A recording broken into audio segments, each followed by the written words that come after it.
Hello, people.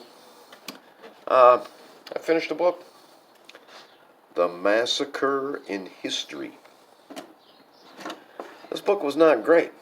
It it's separated into 13 essays, and it's 13 different authors, and they pick 13 different massacres.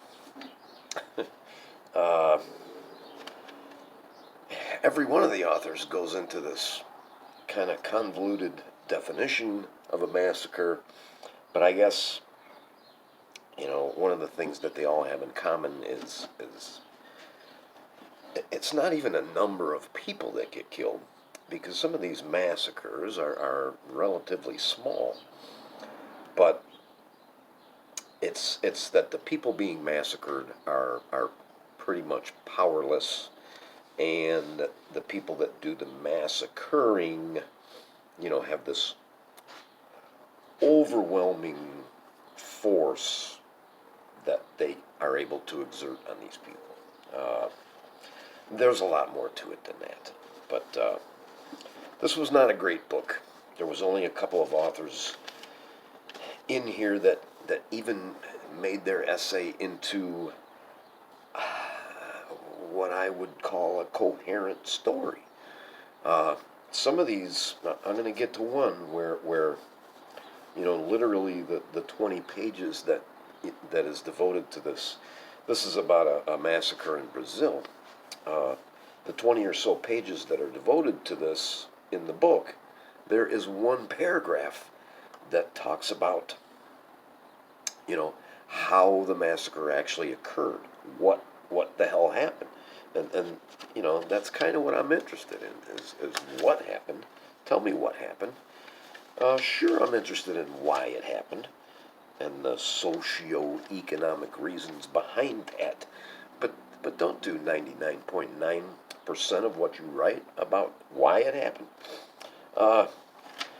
The book was published in 1999.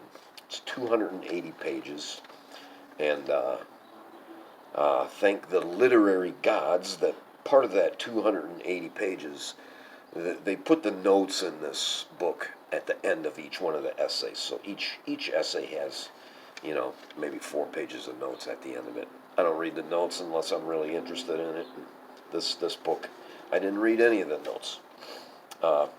33-page introduction, which was just excruciating. It got a little bit better towards the end, that introduction. Maybe the last 3 pages were kind of interesting. It gave me a couple of ideas of maybe future books. I would like to get a book about My Lai. Hopefully I'm pronouncing that right. The massacre in Vietnam that was perpetrated by American troops. I grew up when that was going on, and I remember, dimly hearing about My Lai, but apparently, it was pretty gruesome. Kind of some overkill that happened in My Lai. I've had this book for years. I'm going to say 15, maybe 18 years I've had it. And I remember taking a stab at reading it and stopping. There was a bookmark in this. This did not come out of my shit pile. I have a bookshelf in the living room, and just scattered around there, maybe 5 books on that bookshelf that I haven't read, and this is one of them. There's a fucking hornet in my garage, so hopefully it doesn't take any interest in me.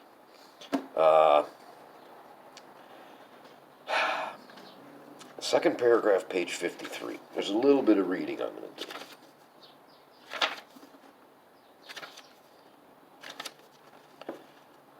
This was all actually a very hard book to read.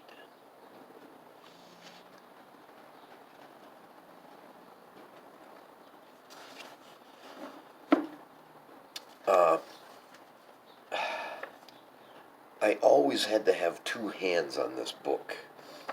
This is one of these, cross between a hardcover and a paperback, and it shuts like a fucking mousetrap if you take your hand off of it.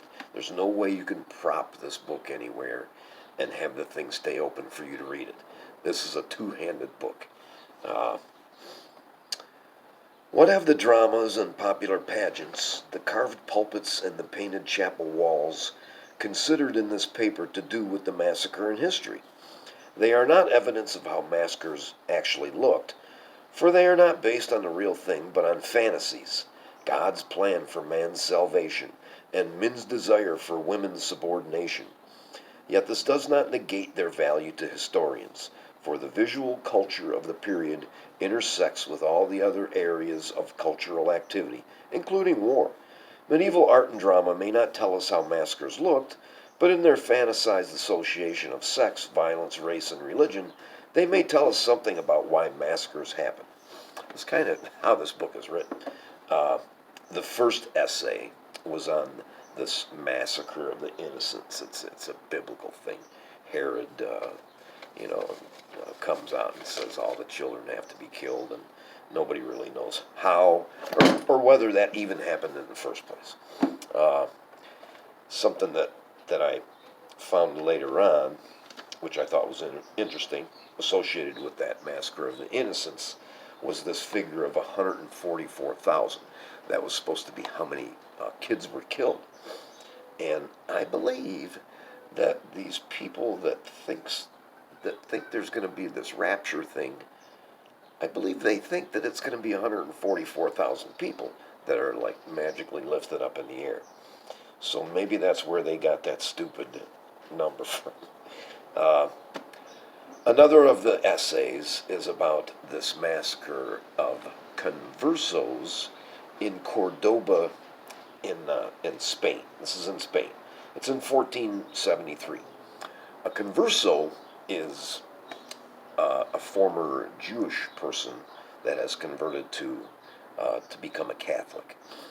And some of these conversos that were killed in this massacre, they were second generation. They were born a Catholic. They just had parents that were formerly Jewish. And this massacre was it was started because the Catholics were having some kind of a parade, which it doesn't get done too much anymore. But they used to do this all the time. They would parade with an icon, and they had this icon on a litter, and they had people carrying the litter, and the litter had an awning on it, and somebody threw dishwater or something out of an upstairs window, and it went on the awning, and then somebody in the crowd yelled, "They pissed on it," and that was it. They started killing Jews and conversos. Uh, there's an essay on the Irish Civil War, which I don't know why they call it a civil war, because it looks to me like it was the Irish versus the English, and I don't know, but there was a guy, the author's name of that essay, his name was Robin Clifton. I swear I've read something by Clifton before. He did a decent job with his essay. It was in the form of a story. I actually learned a little bit about this. I learned who Cromwell was. I learned about some of the things Cromwell did. I'm sure that wasn't his entire career leading troops in the Irish Civil War, but Oliver Cromwell, we've all heard that name. I have a little bit of action to place behind that name now. Page 129. A little bit of reading here.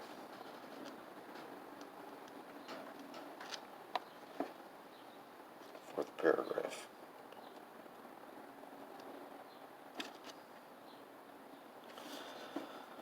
The first clan chief to face indictment under this amendment legislation was the inveterate feudatory Lachlan MacLean of Duart.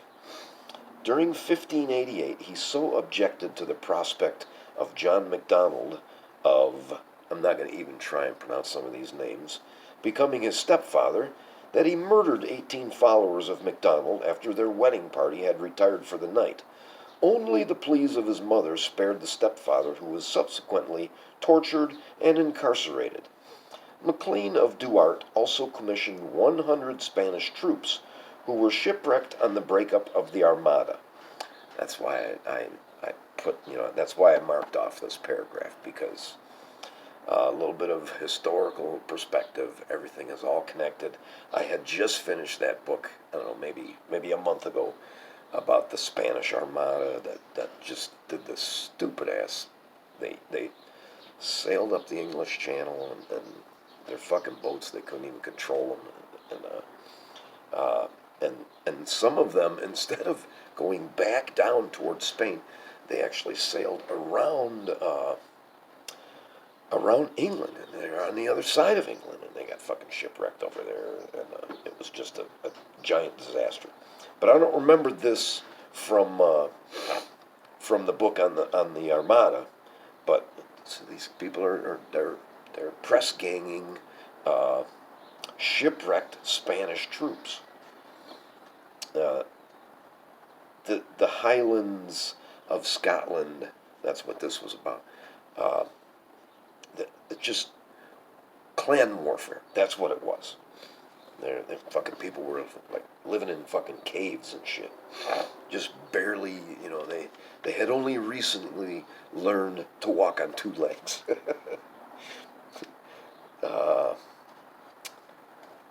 Second paragraph, page 166. One of these, and I give them a lot of credit for this, one of these essays is not about a massacre of other humans. It's about a massacre of wolves, and to a lesser extent of bears and of mountain lions in the United States. And I think I've marked out a couple of paragraphs here. Second paragraph. Though the massacre is a flexible, ever-shifting concept, integral to most definitions and instances is the idea of gratuitous and usually unprovoked attack on non-combatants. Despite being maligned as the supreme perpetrators of wanton and calculated slaughter in the animal kingdom, predators actually fit this bill neatly. The history of predator extermination in the United States is not that of a rational response commensurate to the scale of the threat or tangible record of transgression, but an indiscriminate, open-ended war. Hatred is not necessarily vented through violence, let alone that specialized form known as massacre. But in this instance, massacre was the end product and logical conclusion.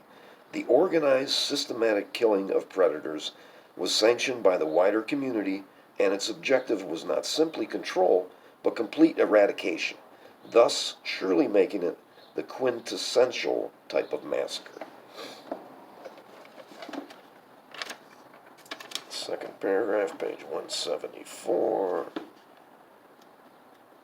It was amazing to me how, I think they said in this book, that even in 1989, like the National Park Service had like a budget of $5 million to poison coyotes and wolves. 1989. Wolves that had eluded the wolfers tended to retreat to undeveloped federal lands, and stockmen complained that national forests and national parks were increasingly serving as safe havens and breeding grounds. Extermination in the national forests began in 1907, during which the BBS agents notched up 1,800 wolves and 23,000 coyotes across 39 national forests.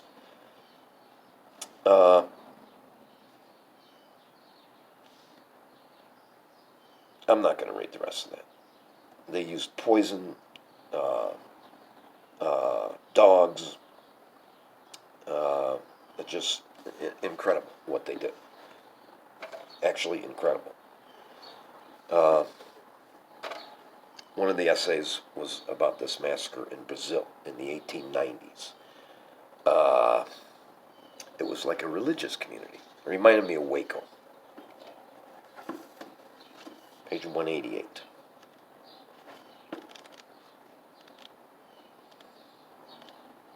That was the one Yeah, I think that's it. Yeah, page 188. Uh, the drain of surplus labor from surrounding regions, as well as exaggerated tales of religious fanaticism told by visitors to Cancellero's self-proclaimed holy city, led local elites to demand intervention. After three military expeditions failed, a fourth expedition of more than 8,000 men, commanded by three generals and the Minister of War, shelled Canudos into submission. Only a handful of survivors, all women and children, survived. That's it. That's the only info they give me on the actual massacre. Everything else is about the leader of this religious community, a history of how backwoods people lived in Brazil. Uh, they have one on German East Africa with the extermination of the Herero. That one, actually, I was very familiar with. They have one about Nanking, and I'm pretty familiar with that too. So those were both pretty good. They have one about Indonesia that happened in the 60s. And these were communists in Indonesia. They were on the island of Bali. They were all over the place. These massacres happened all over the place. And it was actually encouraged by the American CIA, if you can believe that or not. And some of the people that they used to massacre these communists were Muslims. So I don't know, who we would encourage to massacre who in these times, because we kind of don't, we're not too crazy about the Muslims anymore. I don't know. But there was more. There was more at the end of that about the CIA encouragement. There's been a lot of cover-ups about that one, and they're thinking now that the CIA may have even supplied weapons and all kinds of shit. The last one was about communist Yugoslavia, and it went right from 1941 all the way to like the Bosnian, Serbian, Croat, Albanian, the very confusing war that has happened in our lifetimes. And after reading that essay about the former Yugoslavia, I'm even more confused about what goes on or what has been going on for a long time in that area. I went to King Book today. I got more books. So I was really glad to finish this. I'm going to start another one. Thanks for watching.